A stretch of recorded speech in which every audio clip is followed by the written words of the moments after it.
এই জন্য বিশ্বনবী সাল্লাল্লাহু আলাইহি ওয়াসাল্লাম বলেন, যে ব্যক্তি আল্লাহকে খুশি করার জন্য দৈনিক 5 ওয়াক্ত নামাজ আদায় করবে, জোরে বলেন কয় ওয়াক্ত? যে ব্যক্তি আল্লাহকে খুশি করার জন্য দৈনিক 5 ওয়াক্ত নামাজ আদায় করবে, আল্লাহ রাব্বুল আলামিন তার আমলনামায় 50 ওয়াক্তের সওয়াব দিয়ে দিবে। সুবহানাল্লাহ।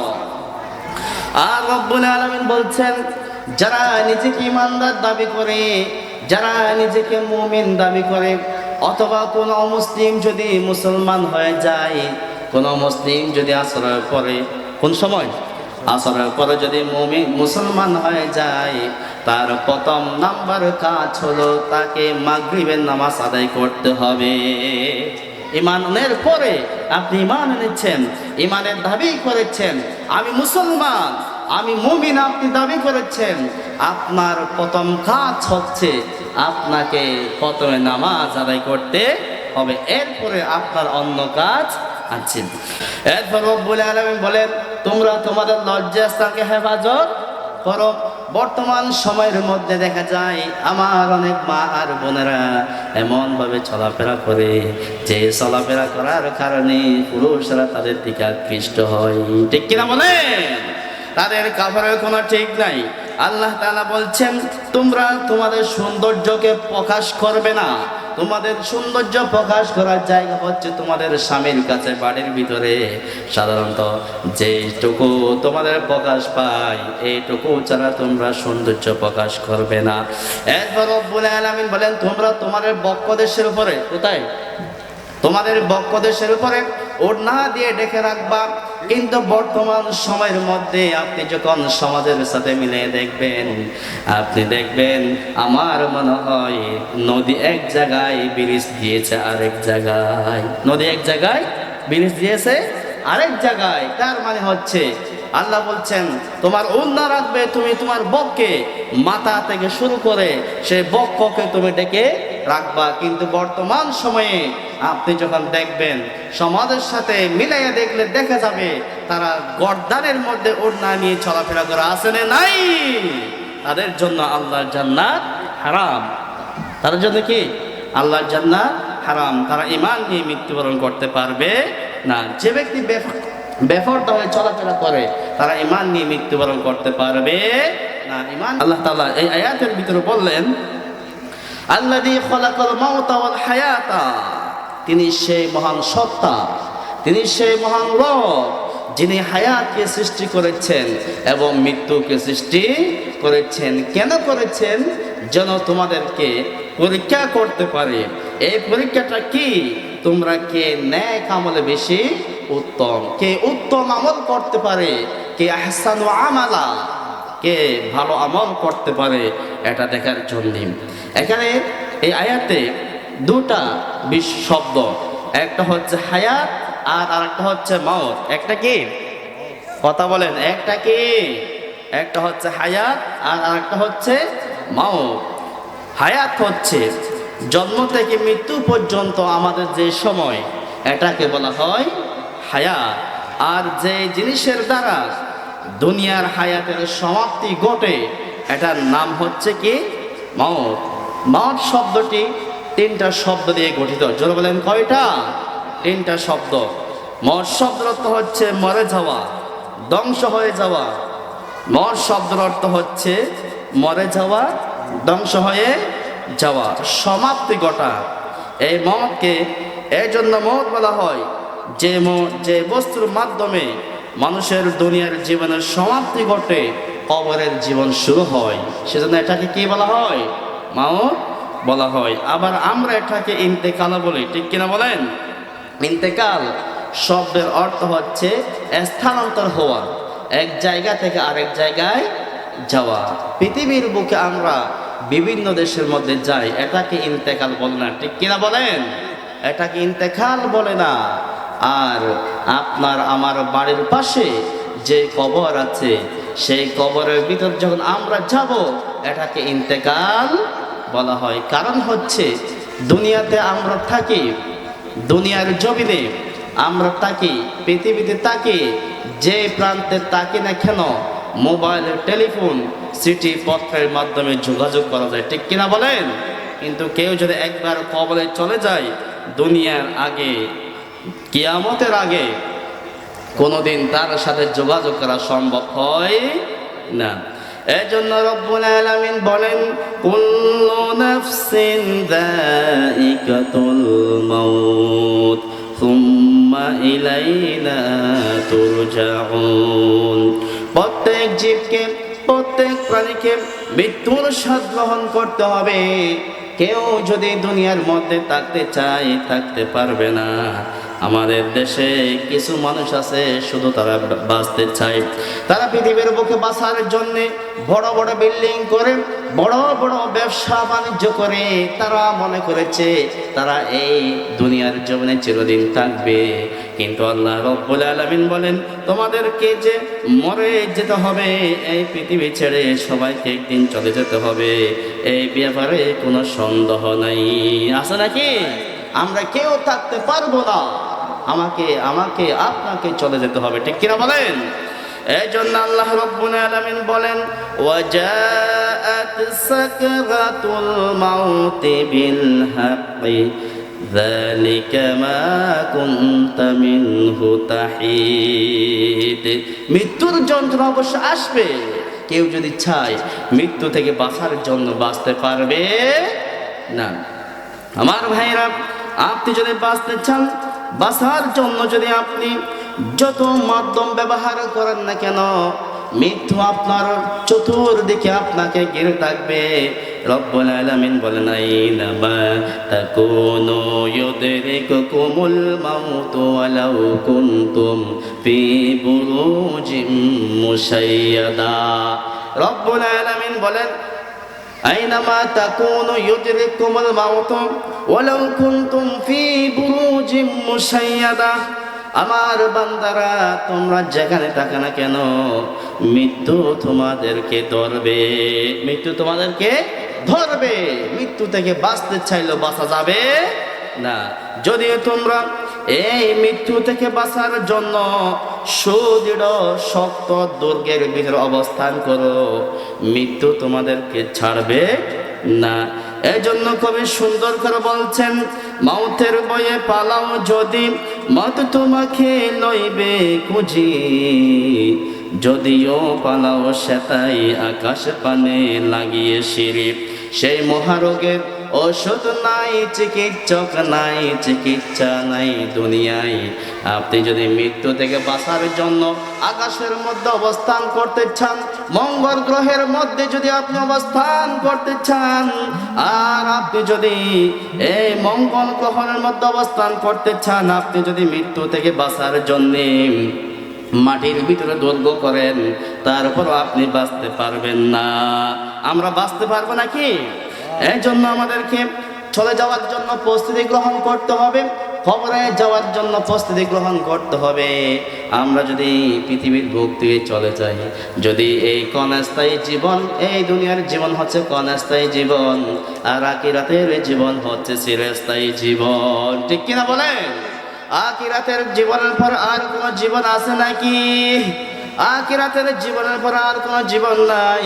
সেজন্য আপনি যদি সেই চিরস্থায়ী জীবনের মধ্যে শান্তিভাবে থাকতে চান, সুন্দরভাবে বসবাস করতে চান, আপনাকে পৃথিবীর বুকে আহসান আমালা, নেক আমল করতে হবে, উত্তম আমল করতে হবে, নেক আমল করতে হবে।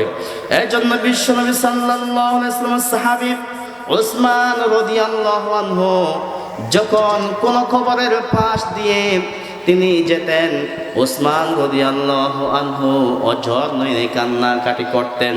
এমনভাবে উসমান রাদিয়াল্লাহু আনহু কান্নাকাটি করতেন যে কান্নার কারণে তার দাড়ি ভিজে সিনার মধ্যে পানি পড়ে যেত। তার সঙ্গী সাথীরা জিজ্ঞেস করল, ওসমান, তোমার সামনে জান্নাতের আলোচনা করা হলে, জাহান্নামের আলোচনা করা হলে, ওসমান তুমি তো এত কান্নাকাটি করো না, কি জন্য তুমি এত কান্নাকাটি করো কবরের পাশে আসলে? ওসমান রাদিয়াল্লাহু আনহু বলছেন, ও আমার ভাইরা, বিশ্বনবী সাল্লাল্লাহু আলাইহি সাল্লাম বলেছেন, এই কবর হচ্ছে আখিরাতের প্রথম মঞ্জিল, প্রথম ঘাঁটি। এই কবরের মধ্যে কেউ যদি এই কবরের মধ্যে কেউ যদি নাজাত পেয়ে যায়, মুক্তি পেয়ে যায়, পরবর্তী যে গাঠি আছে সেই গাঠিগুলো তার জন্য সহজ হয়ে যাবে। আর কোনো ব্যক্তি যদি এই কবরের মধ্যে বেঁচে যায়, এই কবরের যদি প্রশ্নের উত্তর দিতে না পারে, তাহলে এই কবর প্রথম মঞ্জিল, প্রথম গাড়ি সে যদি সহজভাবে যেতে না পারে, পরবর্তী গাড়িগুলা তার জন্য কষ্ট হয়ে যাবে। সেজন্য আমরা যদি ভালো আমল, নেক আমল করি, আহসানু আমালা, উত্তম আমল যদি করি, তাহলে আমরা ঈমান নিয়ে মৃত্যুবরণ করতে পারবো। ঠিক কিনা বলেন? আমরা কেউ যদি ঈমান নিয়ে মৃত্যুবরণ করতে চাই, তাহলে আমাদেরকে জীবনে 10টা কাজ করতে হবে। জোরে বলেন, কয়টা? 10টা কাজ আপনাকে আমাকে করতে হবে যদি আমরা ঈমান নিয়ে মৃত্যুবরণ করতে চাই। 1 নাম্বার হচ্ছে, আপনি আর আমি যদি ঈমান নিয়ে মৃত্যুবরণ করতে চাই, তাহলে আমাদের ঈমানকে কাঠিয়ে করতে হবে। ঈমানকে কি করতে হবে? ঈমানকে কাঠিয়ে করতে হবে, ঈমানকে নির্ভেজাল করতে হবে, শিরক মুক্ত ঈমান করতে হবে। এই জন্য বিশ্বনবী সাল্লাল্লাহু আলাইহি ওয়াসাল্লাম বলেন, আখলিস দীনাকা ইয়াকফিকাল আমালুল কলিল। আমার উম্মতরা, তোমার ঈমানকে কাটি করো, ঈমানকে নির্ভেজাল করো।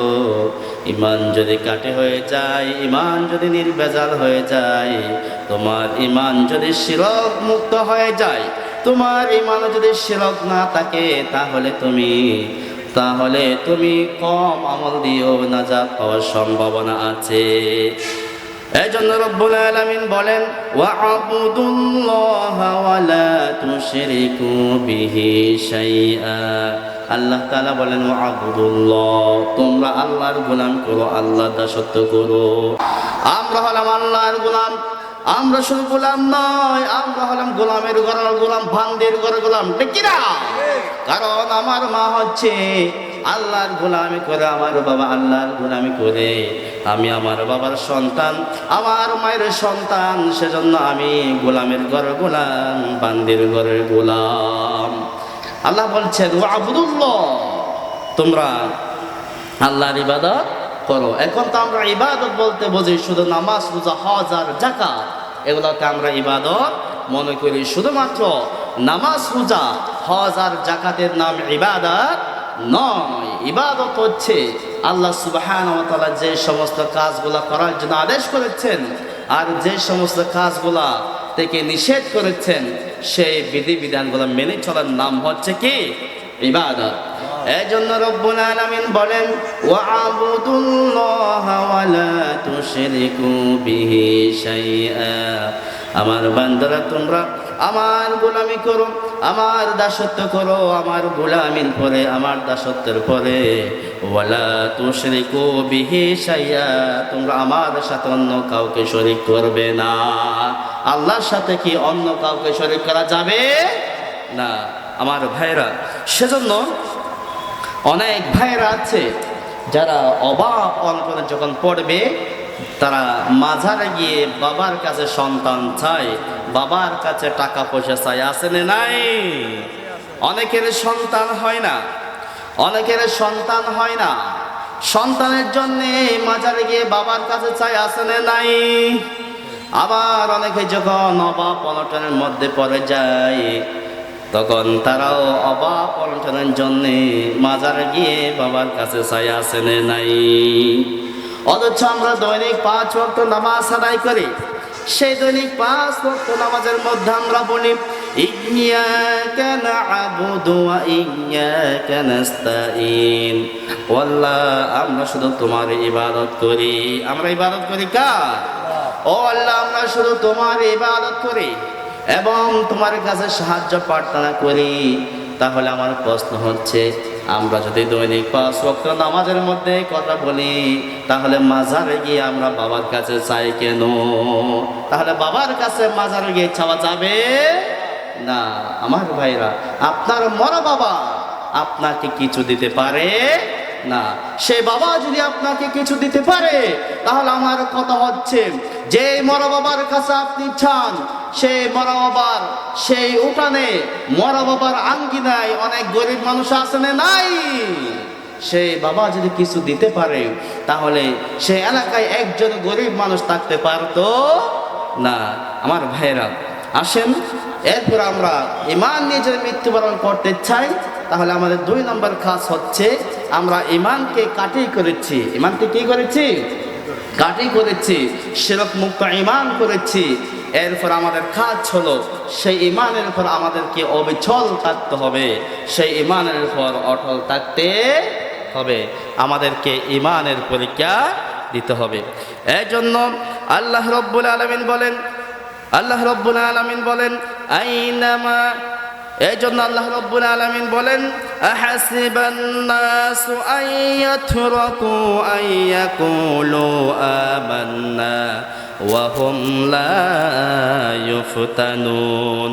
রব্বুল আলামিন বলেন আহাসিবান নাস, মানুষ কি মনে করেছে, আইয়াতরাকু আইয়াকুলু আমান্না, আমি ঈমান এনেছি, আমরা ঈমান এনেছি, এ কথা বললে তাদেরকে ছেড়ে দেওয়া হবে, তাদেরকে মুক্তি দেওয়া হবে। ওয়া হুম লা ইউফতানুন, আর তাদেরকে কি পরীক্ষা করা হবে না। আল্লাহ তাআলা বলেন, আমরা যদি ঈমানের দাবি করি, তাহলে আমরা যদি নিজেকে ঈমানদার দাবি করি, মুমিন দাবি করি, আমরা যদি মুমিন হয়ে যাই, তাহলে আমাদেরকে ঈমানের পরীক্ষা দিতে হবে। কিসের পরীক্ষা দিতে হবে? ঈমানের পরীক্ষা দিতে হবে। আল্লাহ তাআলা তার মুমিন বান্দা থেকে বিভিন্নভাবে ঈমানের পরীক্ষা নিবেন। আল্লাহ রব্বুল আলামিন তার মুমিন বান্দাদেরকে ভয় দিয়ে ঈমানের পরীক্ষা নিবেন। কি দিয়ে নিবে? ভয় দিয়ে। এরপর আল্লাহ রব্বুল আলামিন তাদেরকে অভাব অনটন দিয়ে ঈমানের পরীক্ষা নিবেন। এরপর আল্লাহ রব্বুল আলামিন তাদেরকে তাদের সম্পদ জানমালের ক্ষতি করে ঈমানের পরীক্ষা নিবেন। আবার আল্লাহ রব্বুল আলামিন তাদেরকে বিপদ আপদ দিয়ে ঈমানের পরীক্ষা দিবেন। ঠিক কিনা বলেন? এই জন্য আমার আল্লাহ রব্বুল আলামিন বলেন, ওয়ালানাবলুওয়ান্নাকুম বিশাইইম মিনাল খাউফি ওয়াল জু'i ওয়া নাকসিম মিনাল আমওয়ালি ওয়াল আনফুসি ওয়াস সামারাতি ওয়া বাশশিরিস সাবিরিন। রব্বুল আলামিন বলেন, আমি অবশ্যই ভয় ভীতি, বিপদ আপদ, ক্ষুধা, জান মালের ক্ষতি এবং তাদের সম্পদ কমিয়ে দিয়ে, আয় কমিয়ে দিয়ে তোমাদেরকে পরীক্ষায় ফেলবো। তাহলে কি দিয়ে? ভয় দিয়ে, ক্ষুধা দিয়ে, আল্লাহ তাআলা বিপদ আপদ দিয়ে মুমিন বান্দাদেরকে পরীক্ষা করবেন। এই বিপদ আপদে যারা সবর করবে, বিপদ আপদে যারা কি করবে? সবর করবে, ধৈর্য ধারণ করবে। আল্লাহ রব্বুল আলামিন বলেন, ওয়াবাশশিরিস সাবিরিন, আমার সেই বান্দাদেরকে তুমি সুসংবাদ দিয়ে দাও। কারণ যারা সবর করে তাদের সাথে একজন আছে, তিনি কে? আল্লাহ তাআলা বলেন, ইন্নাল্লাহা মাআস সাবিরিন, নিশ্চয় যারা সবর করে, বিপদ আপদে যারা সবর করবে, তাদেরকে সাহায্য করার জন্য একজন রেডি থাকে, তিনি কে? আল্লাহ সুবহানাহু ওয়া তাআলা রেডি থাকেন। আমার ভাইরা, আপনি যদি নিজেকে ঈমানদার দাবি করেন, আপনার উপর নির্যাতন আসবে।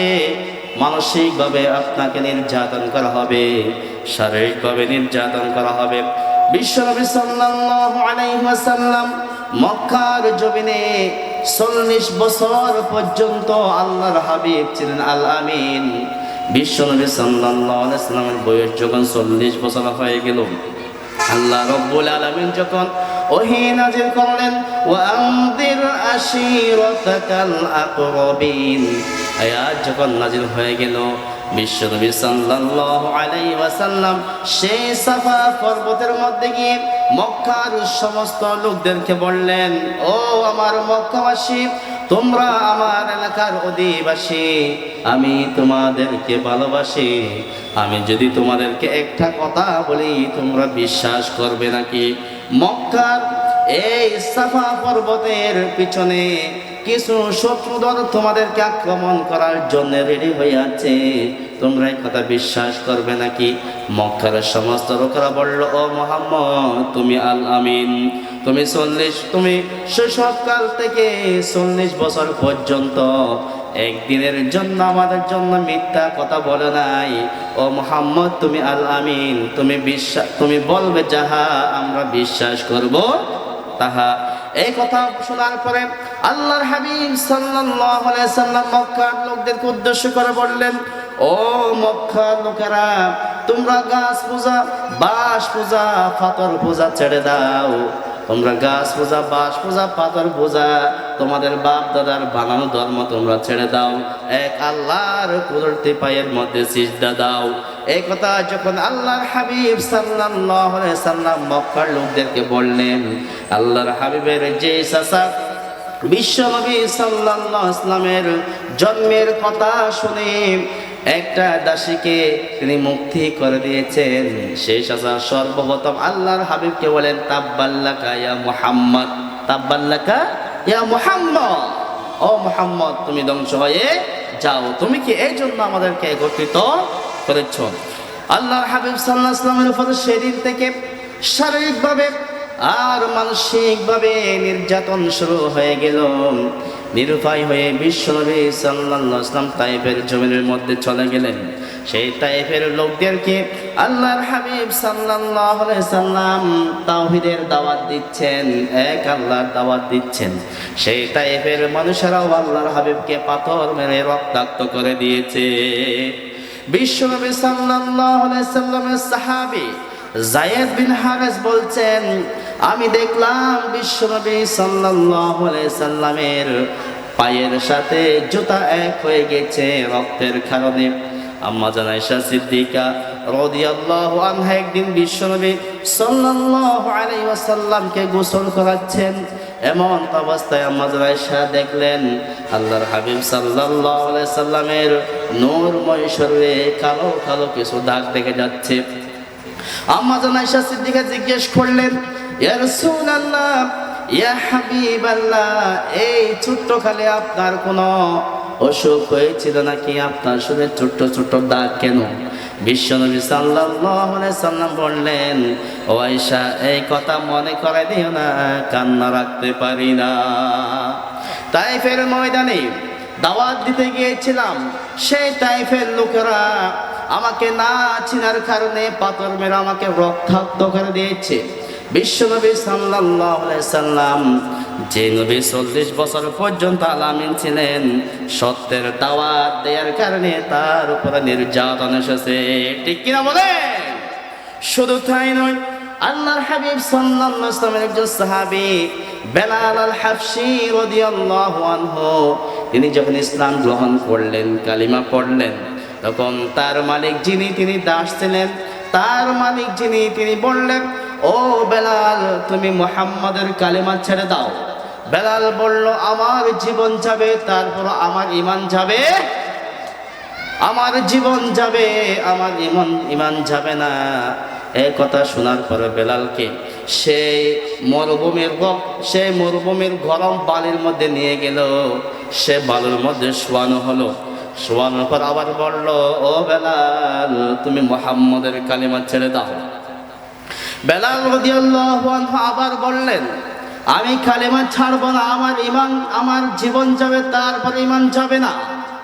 আমার ভাইরা, এই কথা বলার পরে বেলাল রাদিয়াল্লাহু আনহুর এই বুকের উপর একটা বিশাল পাথর চাপিয়ে দেয়া হলো।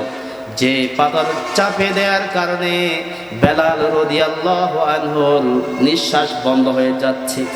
এমন তো অবস্থায় বেলাল বলল, আহা দাহা তাহা, আমার জীবন যাবে, তারপর আমার ঈমান যাবে না। আমার ভাইরা, এটা হচ্ছে সাহাবা কেরামের ঈমান। আপনি শুধু ঈমান এনেছেন এই কথা বললে হবে না, ঈমানের পরীক্ষা দিতে হবে। ঠিক কিনা বলে? বিশ্বনবী সাল্লাল্লাহু আলাইহি সাল্লাম বলেছেন, নবীরা সবচেয়ে বেশি ঈমানের পরীক্ষা দিয়েছে নবীরা, তারপর তাদের প্রজন্ম, তারপর এর পরের প্রজন্ম, তারপর এর পরের প্রজন্ম, এইভাবে যেতে যেতে যার ঈমান বেশি হবে তার উপর তত বেশি ঈমানের পরীক্ষা আসবে। তাহলে আমরা কি করব? ইমানের পরীক্ষা, ইমান এনেছি বললে হবে না, আমাদেরকে ইমানের কি দিতে হবে পরীক্ষা। এই জন্য রব্বুল আলামিন বলেন, ইন্নাল্লাযীনা ক্বালু রাব্বুনাল্লাহ সুম্মা ইসতাকামু তাতানাজ্জালু আলাইহিমুল মালাঈকা আল্লা তাখাফু ওয়া লা তাহজানু ওয়া আবশিরু বিল জান্নাতিল্লাতী কুনতুম তুআদুন। রব্বুল আলামিন বলেন, ইন্নাল্লাযীনা ক্বালু রাব্বুনাল্লাহ, নিশ্চয় যারা বলে আমাদের রব আল্লাহ, আমাদের রব কে? নিশ্চয় যারা বলে আমাদের রব আল্লাহ, শুধু আল্লাহকে রব হিসেবে মেনে নেয় না, এরপর বলে সুম্মাস্তাকামু, আল্লাহকে রব হিসেবে মেনে নিয়ে এই কথার উপর অবিচল থেকেছে। আপনি আল্লাহকে রব হিসেবে মেনে নেওয়ার কারণে আপনার উপর নির্যাতন আসবে, আপনার উপর জুলুম আসবে, আপনার উপর মিথ্যা মামলা দিয়ে আপনাকে 13 বছর বন্দি করে ইনজেকশন পুশ করে আবার শহীদ করে দেওয়া হবে। এই বিপদ আপদে যারা ধৈর্য ধারণ করবে, আল্লাহ তাআলা বলেন, তাতানাজ্জালু আলাইহিমুল মালাঈকা, তাদেরকে সাহায্য করার জন্যে, তাদেরকে সহযোগিতা করার জন্যে আমি আল্লাহ রব্বুল আলামিন আকাশ থেকে ফেরেশতা নাজিল করে দেব। সুবহানাল্লাহ। এই ফেরেশতারা এসে বলবে, তার আল্লাহর বান্দা যিনি ইমানের পরীক্ষা দিচ্ছেন তাকে এই ফেরেশতারা এসে বলবে, আল্লাহ তাখাফু ওয়া লা তাহজানু ওয়া আবশিরু বিল জান্নাতিল্লাতী কুনতুম তুআদুন। আল্লাহ তাখাফু, তোমাদের কোনো ভয় নাই, তোমাদের কি নাই? তোমাদের কোনো ভয় নাই, তোমাদের কোনো চিন্তা নাই, তোমাদের কোনো পেরেশানি নাই। আল্লাহ তাআলা তোমাদেরকে যে জান্নাতের ওয়াদা দিয়েছেন সেই জান্নাতের সুসংবাদ তোমরা গ্রহণ করো। তাহলে যারা ইমানের পরীক্ষা দিবে, ইমান নিয়ে যারা মৃত্যুবরণ করবে, তাদের স্থান কোথায়? যে জান্নাতের ওয়াদা আল্লাহ রাব্বুল আলামিন দিয়েছেন, তারা সেই জান্নাতে অবস্থান করবে। জোরে বলেন ঠিক কিনা? এরপর আপনি আর আমি যদি ইমান নিয়ে মৃত্যুবরণ করতে চাই, আমাদেরকে 3 নম্বর কাজ করতে হবে। কয় নম্বর কাজ? 3 নম্বর কাজ। এই 3 নম্বর কাজ হচ্ছে আমাদেরকে ফরজ, ওয়াজিব, সুন্নাতগুলো মেনে চলতে হবে। যে ফরজ ওয়াজিব হচ্ছে যা আদায় করা আবশ্যক, যা আদায় করা কি আবশ্যক, এই কাজগুলো অমান্য করার স্বাধীনতা আল্লাহ রাব্বুল আলামিন কাউকে দেয় নাই। কোন ব্যক্তি যদি এই কাজগুলো না করে, তাহলে সে ব্যক্তি কবিরা গুনাহ করবে। কি গুনাহ করবে? কবিরা গুনাহ। আর কোন ব্যক্তি যদি এই কাজগুলো অস্বীকার করবে, তাহলে সে কাফের হয়ে যাবে। কি হয়ে যাবে? ফরজ ওয়াজিব সুন্নাত যদি কেউ অস্বীকার করে, সে ব্যক্তি কি হবে? কাফের হবে। আর যে ব্যক্তি কাফের হবে, সে ব্যক্তি কি ঈমান নিয়ে মৃত্যুবরণ করতে পারবে? পারবে না। না, এই জন্য ফরজ কি আল্লাহ তাআলা প্রত্যেক মুসলমানের উপর যারা প্রাপ্তবয়স্ক হয়েছে তাদের উপর 5 ওয়াক্ত নামাজ ফরজ করে দিয়েছেন। কথা বলেন ঠিক কিনা? এরপর হচ্ছে তাদেরকে প্রতি বছর একবার যাকাত আদায় করা ফরজ করে দিয়েছেন। জীবনে একবার হজ করা ফরজ করে দিয়েছেন। রমাদানুল মুবারকে রোজা রাখা আল্লাহ সুবহানাহু ওয়া তাআলা ফরজ করে দিয়েছেন। এরপর হচ্ছে পর্দা করা, পর্দা সহকারে চলা আল্লাহ রাব্বুল আলামিন ফরজ করে দিয়েছেন। আমার ভাইরা, নামাজ যে ব্যক্তি অস্বীকার করবে, সে ব্যক্তি কি হবে? কাফের হয়ে যাবে। সে ব্যক্তি ঈমান নিয়ে মৃত্যুবরণ করতে পারবে না। যদি আমরা ঈমান নিয়ে মৃত্যুবরণ করতে চাই, আমাদেরকে ফরজ মেনে চলতে হবে, নামাজকে অস্বীকার করা যাবে না। আর যে ব্যক্তি নামাজ পড়ে না, সেই ব্যক্তির কথা কি হবে চিন্তা করে দেখেন। যে ব্যক্তি নামাজ পড়ে না, তাহলে সে কি ঈমান নিয়ে মৃত্যুবরণ করতে পারবে? নামাজ হচ্ছে এমন একটা ইবাদত, আল্লাহ রাব্বুল আলামিন আপনার উপর রমজানের রোজা ফরজ করেছেন দুনিয়ার জমিনে, আপনার উপর পর্দা ফরজ করেছেন দুনিয়ার জমিনে, যাকাত ফরজ করেছেন দুনিয়ার জমিনে। কিন্তু নামাজ হচ্ছে এমন একটা ইবাদত, যে ইবাদত আল্লাহ রাব্বুল আলামিন তার প্রিয় হাবিব সাল্লাল্লাহু আলাইহি সাল্লামকে আরশ আজিমে দাওয়াত দিয়ে নিয়ে গিয়া 5 ওয়াক্ত নামাজ ফরজ করেছেন। জোরে বলেন সুবহানাল্লাহ।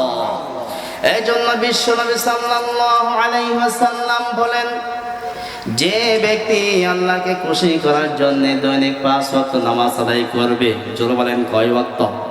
যে ব্যক্তি আল্লাহকে খুশি করার জন্য দৈনিক 5 ওয়াক্ত নামাজ আদায় করবে, আল্লাহ রাব্বুল আলামিন তার আমলনামায় 50 ওয়াক্তের সওয়াব দিয়ে দিবে। সুবহানাল্লাহ। আর রাব্বুল আলামিন বলছেন, যারা নিজেকে ইমানদার দাবি করে, যারা নিজেকে মুমিন দাবি করে, অথবা কোনো মুসলিম যদি মুসলমান হয়ে যায়, কোনো মুসলিম যদি আসরের পরে, কোন সময়? আসরের পরে যদি মুমিন মুসলমান হয়ে যায়, তার প্রথম নাম্বার কাজ হলো তাকে মাগরিবের নামাজ আদায় করতে হবে। ইমানের পরে আপনি ইমান এনেছেন, ইমানের দাবি করেছেন, আমি মুসলমান, আমি মুমিন, আপনি দাবি করেছেন, আপনার প্রথম কাজ হচ্ছে আপনাকে প্রথমে নামাজ আদায় করতে হবে, এরপরে আপনার অন্য কাজ আছে। এই জন্য রব্বুল আলামিন বলেন, কুল্লি ইবাদিয়াল্লাযীনা আমানু ইউকিমুস সালাতা ওয়া ইউনফিকু মিম্মা রাযাকনাহুম সিররান ওয়া আলানিয়া। আল্লাহ তাআলা বলেন, ও মাই ডিয়ার প্রফেট মুহাম্মদ সাল্লাল্লাহু আলাইহি ওয়াসাল্লাম, আপনি আমার বান্দাদেরকে বলুন, যারা ঈমান এনেছে, যারা নিজেকে মুমিন দাবি করে, তারা যেন সর্বপ্রথম তাদের কাজ হচ্ছে ইউকিমুস সালাতা। কি? ইউকিমুস সালাত। তাদের প্রথম কাজ হচ্ছে তারা নামাজ আদায় করবে।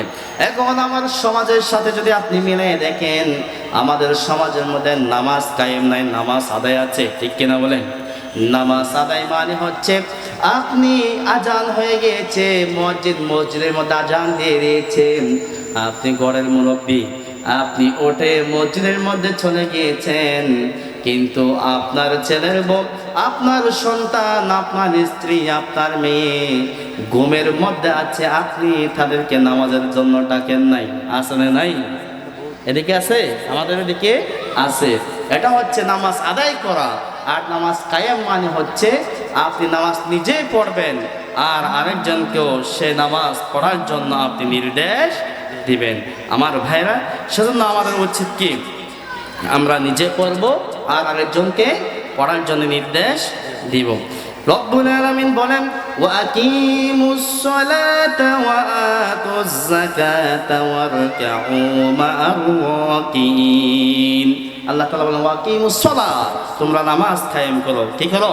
নামাজ কায়েম করো। ওয়া আতুজ যাকাত, যাকাত আদায় করো। আর ওয়ারকাউ মা'আর রাকিঈন, যারা রুকু করে, তার মানে হচ্ছে জামাতের সাথে নামাজ আদায় করো।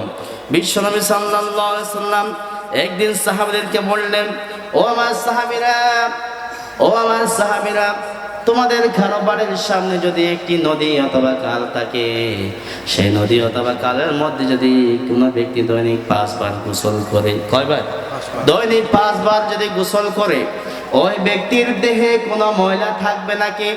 সাহাবায়ে কেরাম বললেন, ইয়া রাসূলুল্লাহ, ইয়া হাবিবাল্লাহ, ওই ব্যক্তির শরীরে কোনো ময়লা থাকবে না। আল্লাহর হাবিব সাল্লাল্লাহু আলাইহি সাল্লাম বললেন, 5 ওয়াক্ত নামাজের উদাহরণ হচ্ছে, যে ব্যক্তি দৈনিক 5 ওয়াক্ত নামাজ আদায় করবে, তার উদাহরণ হচ্ছে যে ব্যক্তি দৈনিক 5 বার গোসল করলে তার শরীরে ময়লা থাকবে না। যে ব্যক্তি দৈনিক 5 ওয়াক্ত নামাজ আদায় করবে, তার আমল নামে কোনো গুনাহ থাকবে না। সুবহানাল্লাহ। এরপরে 2 নম্বর হচ্ছে পর্দা করা। 2 নম্বর কি করা? পর্দা করা। আমাদেরকে পর্দা করা আল্লাহ রাব্বুল আলামিন ফরজ করে দিয়েছেন, ঠিক কিনা বলেন? প্রত্যেক প্রাপ্ত নারী পুরুষের উপর আল্লাহ রাব্বুল আলামিন পর্দা ফরজ করে দিয়েছেন। আল্লাহ তাআলা বলেন, ও সমাজের নারীরা, তোমরা ঘরের ভিতরে থাকো, খুশি থাকো, তোমরা ঘরের ভিতরে থাকো। আর বর্তমান সময়ের সাথে আপনি যখন মিলাই দেখবেন, তখন আপনি দেখবেন নারীরা সবচেয়ে বেশি বাহিরে, ঠিক কিনা বলেন? তারা সবচেয়ে বেশি বাহিরে থাকে। আপনি মার্কেটের মধ্যে যান, যেখানে যান না কেন, সব জায়গায় নারীর উপস্থিতি সবচেয়ে বেশি। আমাদের রমজানের মোবারক বিদায় নিয়েছে, সেই রমজানের মধ্যে আপনি যখন কেনাকাটা করার জন্য মার্কেটে যাবেন, তখন আপনি দেখবেন শতকরা 100 জনের মধ্যে 80 জন মহিলা আর ওই মার্কেটে 20 জন পুরুষ থাকে, ঠিক কিনা? আসলে আমিরাবাদ দেখা যায়, আমাদের চকরিয়া দেখা যায়, আমি দেখেছি শেষ পর্যন্ত এটা দুঃখ নিয়ে চলে এসেছি। আমার ভাইরা, রব্বুল আলামিন বলছেন ওয়াকরনা ফি বুয়ুতিকুন্না ওয়ালা তাবাররুজনা তাবাররুজাল জাহিলিয়াতিল উলা। আল্লাহ তাআলা বলেন, ও সমাজের নারীরা, তোমরা ঘরের ভিতরে থাকো। কোথায় থাকো? তোমরা ঘরের ভিতরে থাকো। ওয়ালা তাবাররুজনা তাবাররুজাল জাহিলিয়াতিল উলা, জাহেলি যুগের নারীদের মতো আইয়ামে জাহলিয়াতের যে সমস্ত নারী নিজের সৌন্দর্য প্রদর্শন করে, নিজের সৌন্দর্য প্রদর্শন করে বাহিরে যেত, সাজগোজ করে বাহিরে যেত, তাদের মতো করে তোমরা বাহিরে যাইও না। কথা কার? আল্লাহ রাব্বুল আলামিন বলছেন তোমরা বাড়ির ভিতরে থাকো, কিন্তু আমরা বাড়ির মধ্যে থাকি না। আল্লাহ রাব্বুল আলামিন এরপরে নারী পুরুষ সবাইকে সূরা নূরের ভিতরে বললেন, কুল্লিল মুমিনিনা ইয়াকুদ্দু মিন আবসারিহিম ওয়া ইয়াহফাজু ফুরুজাহুম যালিকা আযকা লাহুম ওয়া ইন্নাল্লাহা খাবীরুম বিমা ইয়াসনাউন।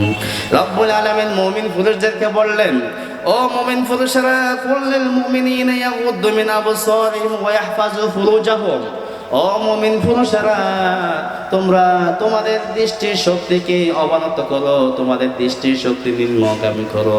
ওয়া ইয়াহফাজু ফুরুজাহুম, আর তোমরা তোমাদের লজ্জাস্থানকে হেফাজত করো।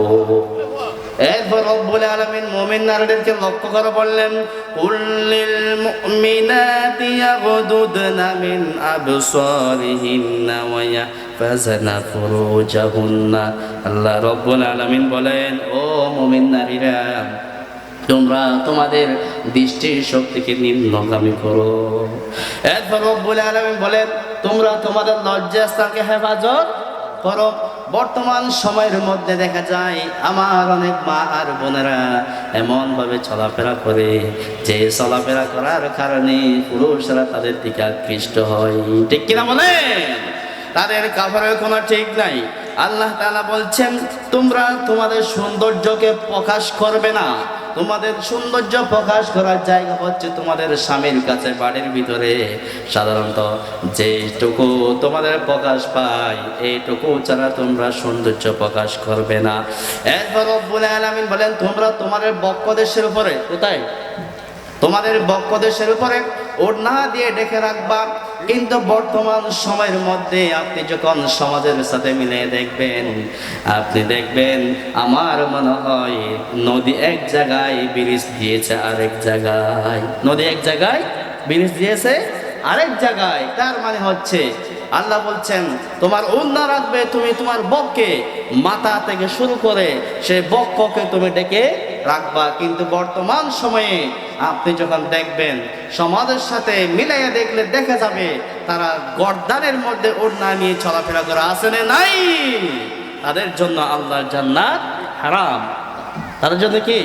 আল্লাহর জান্নাত হারাম। তারা ঈমান নিয়ে মৃত্যুবরণ করতে পারবে না। যে ব্যক্তি বেফরদা হয়ে চলাফেরা করে তারা ঈমান নিয়ে মৃত্যুবরণ করতে পারবে না। ঈমান নিয়ে যদি মৃত্যুবরণ করতে চাই আমাদেরকে পর্দা সহকারে চলাফেরা করতে হবে, ঠিক কিনা বলেন?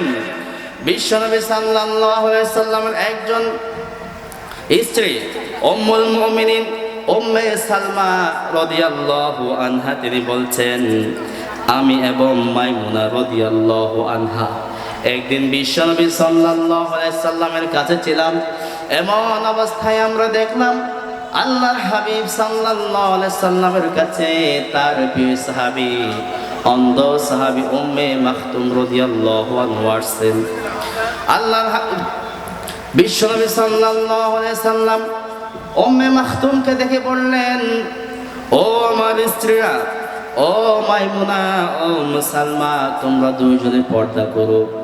উম্মে সালমা বললেন, আমি বিশ্বনবী সাল্লাল্লাহু আলাইহি সাল্লামকে জিজ্ঞেস করলাম, ইয়া রাসূলুল্লাহ, ইয়া হাবিবাল্লাহ, আপনার সাহাবী উম্মে মাখতুম তো একজন অন্ধ মানুষ। কি মানুষ?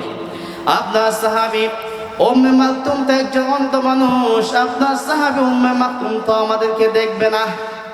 আল্লাহর হাবিব সাল্লাল্লাহু আলাইহি ওয়াসাল্লাম বললেন, ও আমার স্ত্রীরা, আমার সাহাবী উম্মে মাকতুম অন্ধ হতে পারে, কিন্তু তোমরা তো অন্ধ নয়। তোমরা কি নয়? অন্ধ নয়। সেজন্য আমরা যদি ঈমান নিয়ে মৃত্যুবরণ করতে চাই, তাহলে আমাদেরকে কি করতে হবে? পর্দা সহ চলাফেরা করতে হবে। বিশ্বনবী সাল্লাল্লাহু আলাইহি ওয়াসাল্লাম বলেছেন, কিয়ামতের আগে দুই শ্রেণীর মানুষের আবির্ভাব হবে। এক শ্রেণীর মানুষ হলো অত্যাচারের শাসক। কি শাসক? অত্যাচারী শাসক। যাদের অত্যাচারী শাসক, যাদের হাতের মধ্যে গরুর লেজের মতো লাঠি থাকবে, যারা গরুর লেজের মতো লাঠি দিয়ে তাদের জনগণ যখন তাদের অন্যায়ের বিরুদ্ধে কথা বলবে, তাদের অধিকার নিয়ে যখন কথা বলবে, তাদের উপর সে লাঠি ব্যবহার করবে। আর দুই নাম্বার হলো এমন মহিলা, যে সমস্ত মহিলা কাপড় পরেও উলঙ্গ থাকবে। কি পরে? কাপড় পরবে, তারপরে তারা কি হবে? উলঙ্গ হবে। এটা দুইটা ব্যাখ্যা হতে পারে, এটা তিনটা ব্যাখ্যা। একটা হচ্ছে তারা এমন ছোট্ট সংক্ষিপ্ত কাপড় তারা পরিধান করবে, এমন ছোট্ট কাপড় তারা পরবে, যে কাপড় পরার কারণে তাদের ভিতরে নগ্নতা প্রকাশ পাবে। দুই নম্বর ব্যাখ্যা হচ্ছে তারা এমন পাতলা কাপড় পরিধান করবে, যে পাতলা কাপড় পরিধান করার কারণে তাদের দেহের ভিতরে অঙ্গগুলা দেখা যাবে। তিন নম্বর হচ্ছে তারা এমন টাইট ফিট আট-শাট পোশাক পরিধান করবে, যে পোশাক পরিধান করার কারণে তাদের অঙ্গ প্রত্যঙ্গগুলা সেই কাপড় ছিঁড়ে বের হয়ে যেতে চাইবে। এমন দুই শ্রেণীর লোক আবির্ভাব হবে। এই দুই শ্রেণীর মানুষ হচ্ছে জাহান্নামী। এই দুই শ্রেণীর মানুষ কি? জাহান্নামী। তারা ঈমান নিয়ে মৃত্যুবরণ করতে পারবে না। এরপর আমরা যদি ঈমান নিয়ে মৃত্যুবরণ করতে চাই, আমাদের 4 নম্বর কাজ হচ্ছে আল্লাহর পথে ব্যয় করতে হবে। আল্লাহর পথে কি করতে হবে?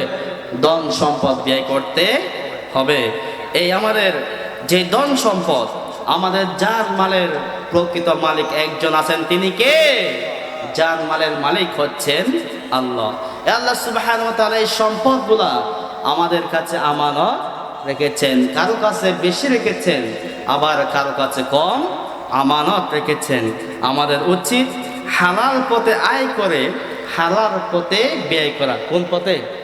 আয় করতে হবে হালাল পথে, আবার ব্যয় করতে হবে হালাল পথে। কারণ হালাল বস্তু ছাড়া আল্লাহ রব্বুল আলামিন কবুল করেন না। এজন্য রব্বুল আলামিন বলেন, ইয়া আইয়ুহাল্লাযীনা আমানু আনফিকু মিন তাইয়্যিবাতি মা কাসাবতুম ওয়া মিম্মা আখরাজনা লাকুম মিনাল আরদ। রব্বুল আলামিন বলেন, ইয়া আইয়ুহাল্লাযীনা আমানু, ও আমার বিশ্বাসী বান্দারা, আমার ইমানদার বান্দারা, তোমরা যা উপার্জন করো আর আমি তোমাদেরকে নিয়ামত হিসেবে, রিজিক হিসেবে জমিন থেকে যা কিছু উৎপন্ন করি, সেখান থেকে তোমরা হালাল বস্তু, উত্তম বস্তু তোমরা আল্লাহর রাস্তায় দান করো। কি করতে হবে? উত্তম বস্তু যেটা, হালাল বস্তু যেটা, সেটা দান করতে হবে। কারণ বিশ্বনবী সাল্লাল্লাহু আলাইহি ওয়াসাল্লাম বলেন, ইন্নাল্লাহা তাইয়্যিবুন লা ইউকবালু ইল্লা তাইয়্যিবা। আল্লাহ সুবহানাহু ওয়া তাআলা হচ্ছেন, আল্লাহ সুবহানাহু ওয়া তাআলা পবিত্র, তিনি পবিত্র বস্তু ছাড়া তিনি গ্রহণ করেন না। আমরা মনে করি দান করলে, সাদকা করলে আমাদের ধন সম্পদ কমে যাবে। দান সদকা করলে সম্পদ কমে না, দান সদকা করলে সম্পদ কি হয়ে যায়? বেড়ে যায়।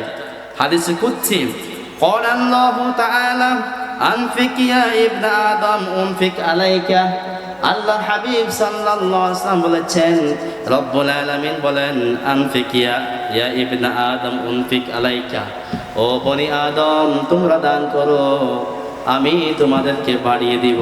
তোমরা দান করো, আমি তোমাদেরকে দিব। এরপর আল্লাহর হাবিব বলেন, আনফিকি ওয়ালা তুসি ফায়ুহসি আল্লাহু আলাইকা ওয়ালা তুই ফায়াল্লাহু আলাইকা। আল্লাহ রব্বুল আলামিন বলেন, তোমরা ব্যয় করো, দান করো। তোমরা যে দান করো আমি তোমাদেরকে দেব। তোমরা তোমাদের হাতকে সংকুচিত করো না, তোমাদের হাতকে গুটিয়ে ফেলো না। যদি তোমরা তোমাদের হাতকে গুটিয়ে ফেলো, আমি রব্বুল আলামিন তোমাকে দিতেও সেই সংকুচিত করে দেব। আমার ভাইরা, তাহলে আমরা সবচেয়ে উত্তম যে বস্তু সেটা আমরা দান করব ইনশাআল্লাহ। এখন তো সমাজে দেখা যায় মসজিদে আমরা টাকা দিই, জুমার দিন সবচেয়ে যে ছিঁড়া টাকা, যেটা গাড়িওয়ালা নেয় না, যেটা কোনো চায়ের দোকানওয়ালা নেয় না, যেটা কোনো ফকির মিসকিনও নেয় না, আমরা সেই টাকাগুলো মসজিদে দান করে, ঠিক কিনা বলে? আর অনেকে আছে আমরা জাকাত দিই না, আমরা অনেকে আছি জাকাত দিই না। মসজিদের ছিঁড়া টাকা দেয়া ইমানি বৈশিষ্ট্য নয়। আপনি জাকাত দিবেন না, জাকাত অস্বীকার করবেন, এটা ইমানি বৈশিষ্ট্য নয়। আপনি জাকাতের নামে নিম্নমানের কাপড় তৈরি করে জনগণকে দিবেন, এটা ইমানি বৈশিষ্ট্য নয়। ইমানি বৈশিষ্ট্য হচ্ছে সবচেয়ে উত্তম বস্তু যেটা, সেটা আপনাকে দান করতে হবে। এরপর অনেকে আছে আমরা মানুষকে দেখানোর জন্য দান করি। সমাজ আছে না নাই? মানুষ আমাকে বড় লোক বলো, মানুষ আমাকে দানশীল বলো, আমরা এইটা মনে এনে আমরা দান সৎকা করি। কিন্তু বিশ্বনবী সাল্লাল্লাহু আলাইহি ওয়াসাল্লাম বলেছেন, আপনার সেই লৌকিকতা যে দান করবেন মানুষকে দেখানোর জন্য, যেই দান, সেটা আল্লাহর কাছে কবুল হবে না। আল্লাহর হাবিব বলেন, কিয়ামতের ময়দানে 3 শ্রেণীর মানুষকে প্রথমে ডাকা হবে। 1 নম্বর হচ্ছে যে ব্যক্তি শহীদ হয়েছে। আমি সংক্ষিপ্ত আকারে বলছি। বিশ্বনবী সাল্লাল্লাহু আলাইহি ওয়াসাল্লাম বলছেন 3 প্রকারের মানুষকে ডাকা হবে। 1 নম্বর যিনি শহীদ, শহীদকে দেখে বলবে, ও আমার বান্দা, আমি তো তোমাকে পৃথিবীতে অনেক নিয়ামত দিয়েছি, অনেক রিজিক দিয়েছি, তুমি সেই রিজিক পেয়ে আমার নিয়ামত করে আমার জন্য কি এনেছো? তখন আল্লাহর ওই বান্দা শহীদ বলবে, ও আল্লাহ, আমি তো আপনার দিনকে প্রতিষ্ঠা করার জন্য নিজের জীবনকে বিলিয়ে দিয়েছি, আমি তো শহীদ হয়েছি। আল্লাহ বলবে, ও বান্দা, তুমি মিথ্যা বলেছো, তুমি শহীদ হয়েছো, এটা আমাকে খুশি করার জন্য করো নাই, তুমি এই কাজটা করেছো মানুষ তোমাকে শহীদ বলার জন্যে। সুতরাং দুনিয়ার বুকে মানুষ তোমাকে শহীদ বলেছে, তোমাকে শহীদ বলেছে, শহীদের আব্বা বলেছে, তোমার যা প্রতিদান তুমি তা দুনিয়ায় পেয়ে গিয়েছো, আজকে আমার কাছে তোমার কোনো প্রতিদান নাই।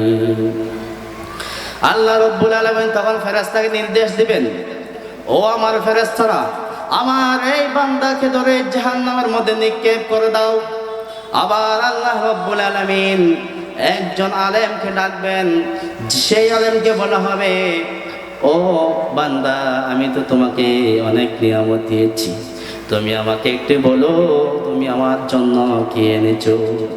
তখন সে আলেম বলবো, আল্লাহ, আমি তো কোরআনের জ্ঞান শিখেছি, হাদিসের জ্ঞান শিখেছি, কোরআন হাদিসের জ্ঞান শিখার পরে আমি এটা মানুষের কাছে প্রচার করেছি, আপনার দিনের দাওয়াত আমি মানুষের দ্বারে দ্বারে পৌঁছাই দিয়েছি।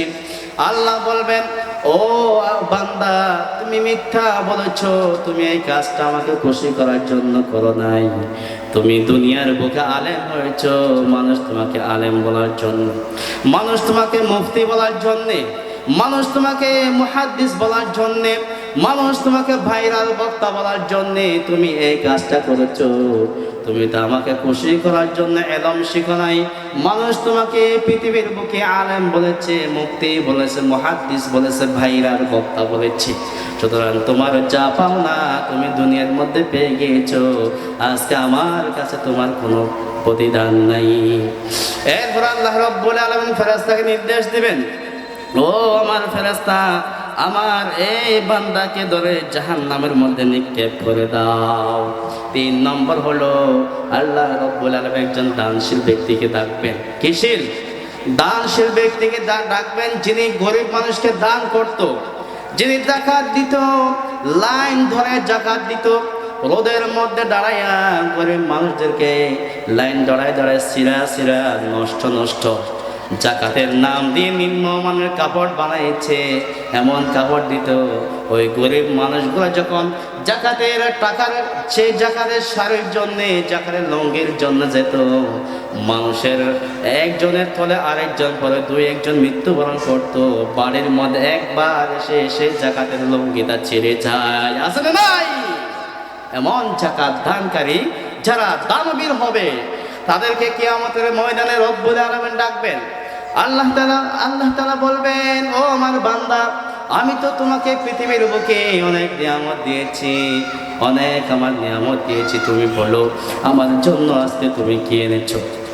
তখন ওই বান্দা বলবে, ও আল্লাহ, আপনার দেয়া সম্পদ থেকে আমি এতিম গরিব মিসকিন মানুষদেরকে দান করেছি। আল্লাহ রাব্বুল আলামিন বলবেন, ও বান্দা, তুমি মিথ্যা বলেছো, তুমি এটা আমাকে খুশি করার জন্য করো নাই, তুমি এই কাজটা করেছো মানুষ তোমাকে দানশীল বলার জন্য, দানবীর বলার জন্যে, মানুষ তোমাকে সমাজ সেবক বলার জন্যে। সুতরাং তুমি দুনিয়ার মধ্যে তোমার যা চাওয়া তা পেয়ে গেছো, আজকে আমার কাছে তোমার কোনো প্রতিদান নাই। আল্লাহ রাব্বুল আলামিন সেই ফেরেশতাকে ঢাক দিয়ে বলবেন, ও আমার ফেরেশতা, আমার এই বান্দাকে জাহান্নামের মধ্যে নিক্ষেপ করে দাও। মৃত্যুবরণ করতে চাই, জান্নাতে যদি যেতে চাই, আমাদের উচিত কি? আল্লাহর রাস্তায় দান করতে হবে। সবচেয়ে যে ভালো বস্তু, সেই বস্তুটা দান করতে হবে। এরপরে 5 নম্বর হচ্ছে, আমরা যদি ঈমান নিয়ে মৃত্যুবরণ করতে চাই, আমাদেরকে আল্লাহর পথে সময় ব্যয় করতে হবে। কি করতে হবে? আল্লাহর পথে সময় ব্যয় করতে হবে। আল্লাহর দেয়া হায়াত, আল্লাহর দেয়া পদ্ধতিতে আমাদেরকে ব্যয় করতে হবে। জোরে বলেন ঠিক কিনা? এই জন্য রব্বুল আলামিন বলেন, কুল ইন্না সলাতি ওয়া নুসুকি ওয়া মাহইয়ায়া ওয়া মামাতি লিল্লাহি রাব্বিল আলামিন। আল্লাহ বলেন, বলুন, নিশ্চয় আমার নামাজ, নিশ্চয় আমার নামাজ, আমার কোরবানি, আমার জীবন, আমার মরণ সব হলো একজনের জন্য। তিনি কে? আল্লাহ সুবহানাহু ওয়া তাআলার জন্য। আমার ভাইরা, সময় খুব সংক্ষিপ্ত। আরেকটা হাদিস আমি আপনাদের সামনে বলছি। কিয়ামতের ময়দানে 5টা প্রশ্নের জবাব দেয়া ছাড়া, জবাব বলেন কয়টা? 5টা প্রশ্নের জবাব দেয়া ছাড়া আদম সন্তান এক পা পিছু যেতে পারবে না, এক পা সামনে যেতে পারবে না। এই 5টা প্রশ্ন হচ্ছে, তোমার জীবন তুমি কোন পথে কাটিয়েছো? তোমার জীবন তুমি কোন পথে কাটিয়েছো? আল্লাহ তাআলা তোমাকে যে জীবন দিয়েছেন, এই জীবন কি তুমি কোরআনের পক্ষে কাটিয়েছো নাকি কোরআনের বিপক্ষে কাটিয়েছো? আলেমদেরকে মহব্বত করেছো নাকি আলেমদের উপর নির্যাতন করেছো? তুমি কি কোরআনের মাহফিলের আয়োজন করেছো সেই জীবনে, আর তুমি কি কোরআনের মাহফিল বন্ধ করেছো? তোমার জীবন কোন পথে কাটিয়েছো? 1 নম্বর প্রশ্ন। 2 নম্বর প্রশ্ন করা হবে, তুমি তোমার যৌবনকাল কোন পথে কাটিয়েছো? যৌবনকাল কোন পথে কাটিয়েছো? এরপরে 3 নম্বর প্রশ্ন হচ্ছে, তুমি তোমার ধন সম্পদ তুমি কোন পথে ইনকাম করেছো, কোন পথে আয় করেছো?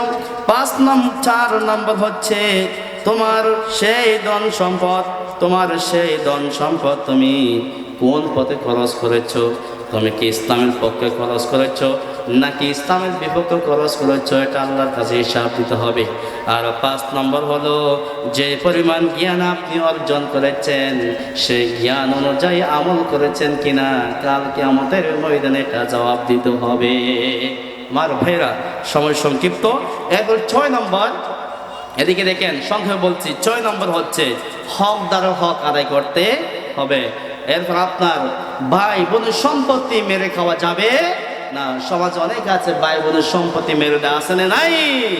আবার অনেক বাবা আছে, নিজে একজন ছেলে যাকে তিনি সবচেয়ে বেশি দেখতে পারে, তার নামে সে সম্পত্তিগুলো লিখে দিয়ে অন্য ছেলেকে মাহরুম করে, আছে না নাই? এটা হচ্ছে জুলুম। এই সমস্ত মানুষেরা ঈমান নিয়ে মৃত্যুবরণ করতে পারবে না। এরপর 7 নম্বর হচ্ছে, মা বাবার অবাধ্য না হওয়া। কি হওয়া? মা বাবার অবাধ্য না হওয়া। মা বাবার অবাধ্য হওয়া যাবে না, মা বাবার হক আদায় করতে হবে। আমার ভাইরা, বিশ্বনবী সাল্লাল্লাহু আলাইহি ওয়াসাল্লাম একজন সাহাবী আলকামা রাদিয়াল্লাহু আনহু, লম্বা ঘটনা। তিনি মায়ের চেয়ে বউয়ের কথা বেশি প্রাধান্য দিতেন, যার কারণে তার মৃত্যুর সময় কালিমা মুখে আসতেছে না সে। এরপর আল্লাহর হাবিব সাল্লাল্লাহু আলাইহি ওয়াসাল্লাম তার মাকে গিয়ে বললেন, তোমার আলকামা কেমন ছিল? সে বললেন, আমার আলকামা ভালো ছিল, কিন্তু আমার কথার চেয়ে বউর কথা বেশি প্রাধান্য দিত। তখন আল্লাহর হাবিব বলছেন, তুমি তোমার আলকামাকে কি করে দাও? মাফ করে দাও। মা বললেন, আমি মাফ করব না, আল্লাহর হাবিব সাল্লাল্লাহু আলাইহি ওয়াসাল্লাম বললেন, আলকামাকে যদি মাফ না করো, আগুন জ্বালাইয়া তাকে আগুনের মধ্যে পোড়াই ফেলবো। তখন মা বলল, আমার আলকামাকে আগুনে পোড়াইয়েন না, আমি আমার আলকামাকে মাফ করে দিয়ে সাথে সাথে ঈমান নিয়ে মৃত্যুবরণ হয়েছে। কাল আলকামার মুখ থেকে বাহির হয়ে দিয়েছে লা ইলাহা ইল্লাল্লাহু মুহাম্মাদুর রাসূলুল্লাহ। এরপরে আপনি যদি ঈমান নিয়ে মৃত্যুবরণ করতে চান, 8 নম্বর কাজ হচ্ছে জীবনের সকল ক্ষেত্রে আপনাকে আল্লাহর বিধিবিধান মেনে চলতে হবে। আল্লাহ তাআলা বলেন, আফাতুমিনুনা বিবাদিল কিতাব ওয়া তাকফুরুনা বিবাদ। আপনি এই কিতাবের কিছু অংশ মানবেন, এই কিতাবের কিছু অংশ মানবেন না, এটা হতে পারে না। এই কোরআনের বিসমিল্লাহর বা থেকে শুরু করেন মিনাল জিন্নাতি ওয়ান নাসের সিন পর্যন্ত আপনাকে মেনে চলতে হবে। 9 নম্বর হচ্ছে আমরা মানুষ হিসেবে আমাদের পাপ হওয়া, গুনাহ হওয়া এটা স্বাভাবিক, অস্বাভাবিক বিষয় নয়। আমাদের উচিত প্রত্যেক পাপ করার পরে, গুনাহ করার পরে আল্লাহর কাছে ক্ষমা প্রার্থনা করা, তখন আমরা ঈমানে মৃত্যু পাবো। ঠিক কিনা বলেন? 10 নম্বর হচ্ছে আমাদেরকে হালাল পথে ইনকাম করতে হবে। কি পথে? হালাল পথে, হারাম পথে ইনকাম করা যাবে না। এই 10টা কাজ যে ব্যক্তি করবে তার ঈমান মৃত্যু নসিব হওয়ার সম্ভাবনা আছে। আমার ভাইরা, যা বলেছি কোরআন হাদিস থেকে বলেছি, আল্লাহ রাব্বুল আলামিন সর্বপ্রথম আমাকে এবং সবাইকে আমল করার তৌফিক দান করুক। আমিন। আসসালামু আলাইকুম ওয়া রাহমাতুল্লাহি ওয়া বারাকাতুহু।